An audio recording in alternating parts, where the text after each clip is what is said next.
You guys suck. Go get f***ed. Man, you are the team version of Liam Lawson.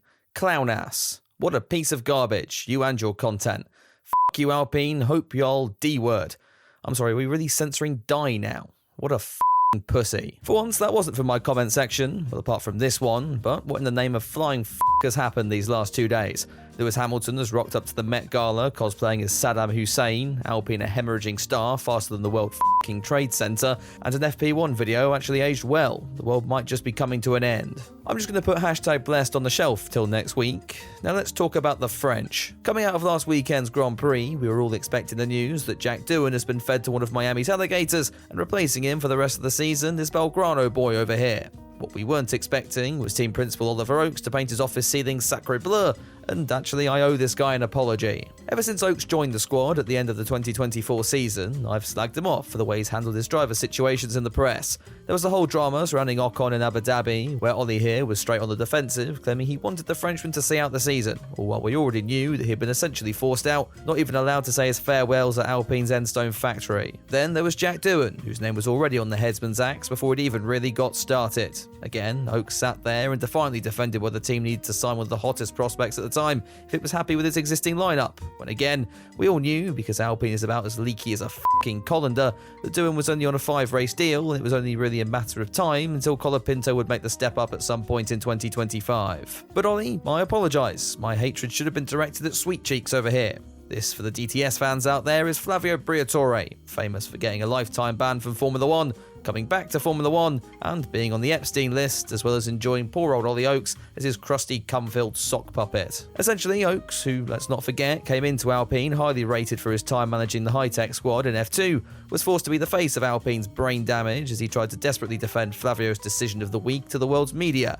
Poor guy couldn't catch a break. On the bright side, there were some murmurings the morning of the announcement that he was headed to Red Bull to replace Christian Horner, but this was broken by a publisher called Autosprint, which is basically Italian for my arse. If that now comes to pass, you can say you heard it here first. Anyway, back to the point, and you can't really blame Oakes for getting out of the Alpine natural disaster while he still can. That said, this clip from pre-season now doesn't age very well, does it?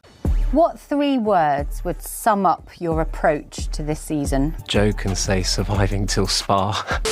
While the F1 world, or at least F1 Twitter anyway, believe the rhetoric that Ollie was finally done with Flavio's shite, Oakes has done his best to refute this argument, claiming, quote, "Flavio has been like a father to me." What he doesn't say is, Flavio has been like a father to me if said father was Jos f***ing Verstappen. So with Flavio conveniently swooping in to become El Fuhrer of Alpine F1, it came as far less of a surprise that the following morning, Jack Doohan would be assassinated and Franco Colapinto would take the Australian's place from the Imola Grand Prix onwards. Now, I've spoken in depth already about my thoughts on all this. You can go check out that video for the pros and cons of each driver. But, long story short, while Doohan did like to treat his Alpine like a Japanese fighter plane half the time, he was thrust into a situation where he was bound, no, expected to fail. We now have stories coming out about Jack requiring heightened security at the Miami Grand Prix, as fans of, well, guess who, got hold of his personal email address and started to harass the Australian.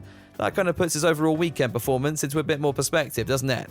His out-of-character outburst in sprint qualifying and subsequent argument with Flavio in the paddock now makes a lot more sense. And just to be clear, I'm not generalising here and saying that all Colapinto fans are like that. I'm just saying I've never met one that isn't. That being said, with my history, I'm sort of asking for it, aren't I? In all seriousness, the backlash Jack Doohan received isn't just disgusting. It's indicative of how F1 fandom has evolved into Lord of the Flies-style tribalism. The fact that Alpine didn't step in more publicly to support him is telling, whether it's Colapinto fans or just chaos merchants online. A bit like me, but anyway, a team with proper leadership would have shut that narrative down. Instead, we got radio silence, the vague press release that sounded like it was written mid-shower. To think 20 years ago, this team were in the process of overthrowing the might of Ferrari and the skiing sensation himself. Admittedly, 20 years ago is a lot longer than I would hope to admit, but this team have been a mess ever since. You had Crashgate, of course, Briatore holding Nelson Piquet's seat hostage unless he deliberately binned it to allow Alonso to drag this carbon fibre wheelie bin to a race win. When Briatore forgot about this a year later and sacked Piquet anyway, he went straight to the press. Renault lost some of their biggest backers, and the team was thrown into a shitward spiral that it's never really recovered from. Crashgate wasn't just a scandal, it was a foundational crack in the team's culture. You can draw a straight line from that moment to modern Alpine, a team that consistently reinvents itself without ever fixing the rot underneath. The 2010s saw them go through an identity crisis for a little bit, then they started trying to push their own driver academy, specialising in preparing talent for other teams because they never signed any of them. Jack Aitken, Guan Yu Slow, Oscar Piastri, I understand that without my agreement, It's not just drivers who slip through the net too. You've got the high-profile exits of key staff as well. Matt Hardman, Bob Bellend, pubic hair reloaded, Bruno Staff famine, Otmar Safnan, I could go on and on. And if you're wondering if that's a bit dramatic, let's recap. Alpine have had 3 team principals in 18 months, lost technical staff faster than Norris loses places on lap 1, and just swapped out their young driver mid-season like an HBO actor change that no one really asked for in the first place. If this was any other sport, they'd be under special administration. Instead, in F1, they just get a quote from Flavio about a long-term vision, which in his case probably means lunch. I mean, this team is such a piss take, even the F1 Twitter account are taking the mick.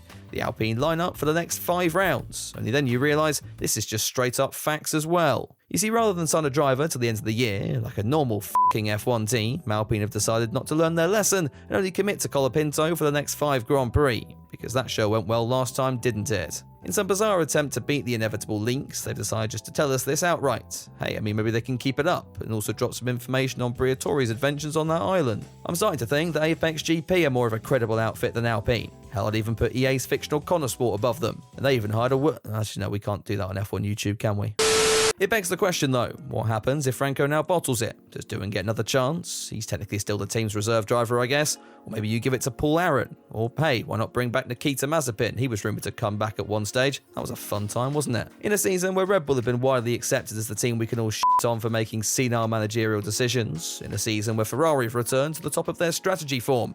Alpine have just managed to bulldoze their way to the top of the pile. And after everything we've seen this week, I'm genuinely lost for words. What I can say is good luck, Franco. I won't say any more, as we all know how my Colapinto videos age, or maybe I should, just to get a bit more engagement out of the RGs. Nah, who am I kidding? They left after the first Belgrano reference, didn't they? That's probably for the best anyway. I swear to God, if I get one more DM written in all caps and Google translated Spanish, I might just switch to covering Formula E.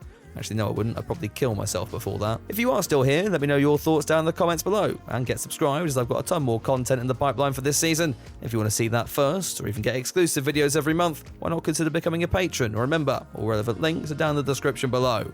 I'll be back on the weekend with more F1 and IndyCar coverage. Until then, we have this advert from Mercado Libre to celebrate the latest news. They, funnily enough, didn't produce an English dub, so I thought I'd have a go. Have a good one, everybody. Mercado Libre. Hola. Hola. ¿Pedido a nombre de Franco, puede ser? Sí, sí, soy yo. Gracias, ¿eh? Corrías, ¿no? Como... Sí, corría. Bueno, gracias. Hasta luego. Me tenés que decir la palabra clave. ¿Yo soy yo? Sí, yo soy yo y necesito la palabra clave para la app. Estás cargando, chabón. ¿Eh? Suplente. Suplente. Sí, suplente.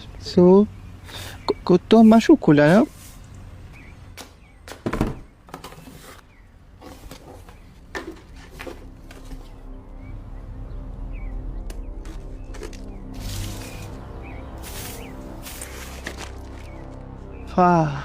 Nos vemos en Imola, pa.